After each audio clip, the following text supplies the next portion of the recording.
Hi there. So today we're going to be having an interaction on a floating button icon, or a floating button.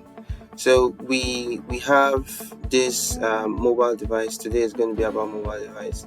So we have this mobile device, and looking at it from here, we have it as such. This is what we'll be working with. But before doing this, I want to speak on the button icon and, of course, how to make the content behind it scroll while this is fixed. It's quite easy. So, what I did was just click on it on the prototype tab. You make sure the position is fixed, so it's always going to be fixed when you scroll. Right, so and it's very important to use a color for the button that is different from the main UI color, which is white. So blue on white. If we should use this, I'm just going to do that. If we should use this, you see, it's not really very noticeable. It's easy to miss, and if it's an important action, it will not be clicked. Users will find it hard to take the action that you need. So always use something distinct and recognizable. I made that mistake, and hope you do not make the same mistake. Now, also reiterating my point, if you look at some of the great UI, we have Twitter. I took this too from Moving. Moving.com is actually a very great place to see wonderful mobile design UI from different products, actual products that we use every day. So you see the background is white, kind of whitish, and we have the black button. Same with this. So they're using solid colors that is different from the main background color. So try to incorporate that. Now let's get into our animation. We're having two animations today. So the first is this. And what I did was when you scroll, it's kind of has this. It's opens up with the text, but button text. So if you scroll up again, it goes up. I saw this actually on my message app, messages, and I said this would be cool to prototype. So here we're going to do this one first. It was actually difficult for me to do when I tried it some other time, but preparing for this tutorial, I tried to do it again, and it actually was much more clear on how to fix it up in the prototype. Now the next one we'll be looking at is this. So I'm just going to use this. So we have something like this. It's a when you click on it, more buttons show up, so you can take a picture, write a story. We have this on Twitter. I use Twitter a lot. We have this on Twitter. We have it on some other kind of apps, and when you click on it, it goes back. So we're going to be doing that as well, and I would also show you some pitfalls or another way to do it, but how it really doesn't work, and maybe I just haven't figured that out. All right, so but let's get into it now. Taking this, I'll take this, and we have this button. So we need to make a another button, the other one. In fact, let me duplicate this. I can do Shift Alt, and then you move it. And with this button now, what I'll do is I'm going to do an actual rectangle here. I'm going to make a different button because I want it to, and you see why in a bit. Um, so in the design panel, we take this to like 20. 20 is good.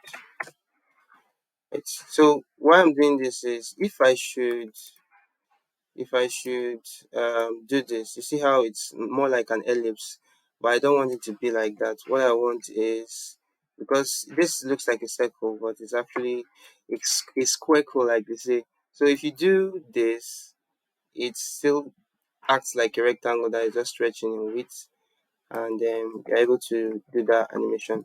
So that's what I want to do. And so what I'm going to do, I need this icon. I'm going to put it here. Actually, didn't. I'm just going to, yep. And I need this to be this color, and I'm going to group it. No, frame it this time. So because I need, yeah, I need to frame it. Now, having this, working with this, now I'm going to do, in fact, I'm going to cut it and paste to replace here. So now I'll copy this, paste to replace, and so I am going to,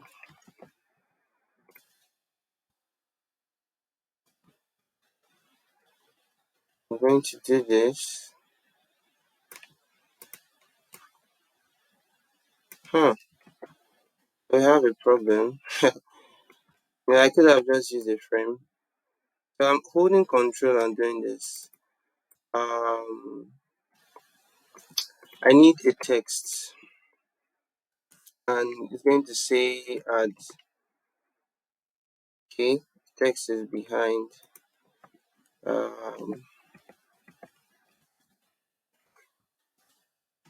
Let me just do that here so I see what I'm actually doing. And we're going to have it here. It's going to be white. So this plus button is good. Okay, I think it just needs to, let's say 18. Then I'll give it a little bit much more space. So I have to do this for both the frame and then the square code behind. Sorry, in the frame. I could have probably just used just the frame. I'm used to using the button. Okay. Okay, I think this is great. It's good. Um,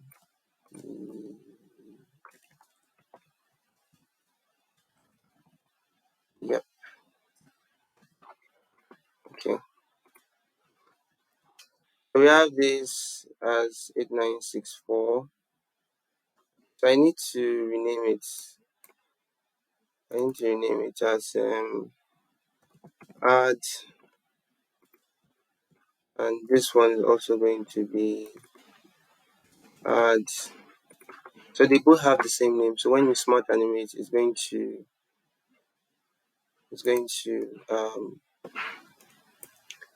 work. So we're having this in 643. So 643 is the y-axis, the position. Sometimes you have to make sure, and this is yeah, 643 is great. They're both 643. So they are both in the same position. They both have the same. Um, okay. One more thing. So I actually, because if I should do the smart animate right now, it's not going to, this add button is just going to probably appear, but I want it to go back into the frame as though it's closing up instead of just appearing. So what I'm going to do now is, first I'm going to paste to replace, um, right, so it's here. Then I'm going to, now I could do this, I could, no, so I'm going to do something like this where it actually goes in.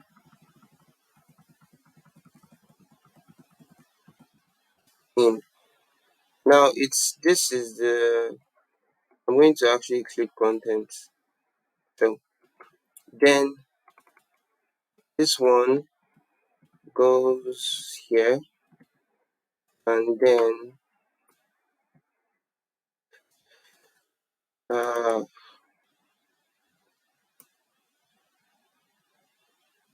okay.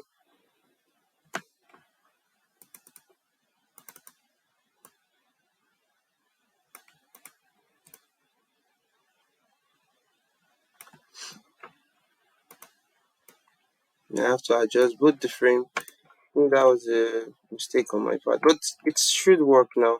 So what we are going to do is we need this to when we tap on it, which is I'm switching to my prototype tab now, and we connect it to this other frame. So the trigger is going to be not on tap actually. And now that I think of it, not even this isn't going to be the trigger. The trigger is going to be on the frame itself because you are the first interaction is you scroll. So when you scroll, the button transforms. So the it has to be on the main frame. So still on prototype, I need to remove this flow.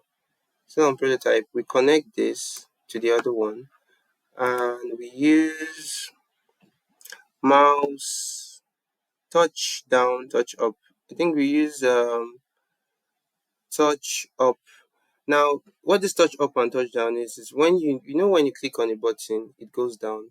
So if you do touch down, when the button hits down, the interaction happens. And if you do touch up, when you click on the button and then you release the button and the button goes up and it touches like it goes up back, then the interaction happens. So and that's the slight difference with while pressing. While pressing, you're still pressing, but for touch up, it has to go up. You have to release it before then the interaction then happens. Hope that makes sense. So we're going to be using touch up, right? So when you scroll and release it, it's the interaction happens. And we're going to be using Smart Animate. 150 is good. It's the default is 300, but I use 150, so it's faster.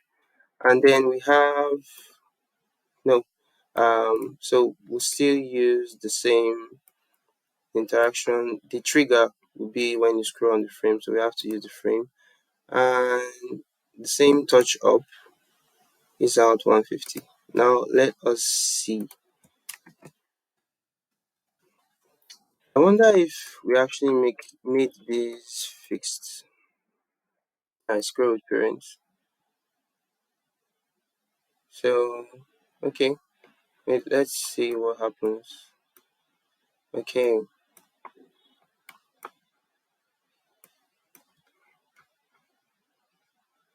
let's view this in the main prototyping screen. Okay,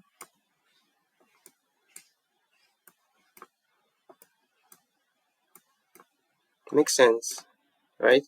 So this is a very simple, not simple, it's simple actually if you know what you're doing. So it's just to transform this adds enters the frame. It has to be in the first one though, so it goes inside of the frame. If it's not in the first one, then it just appears.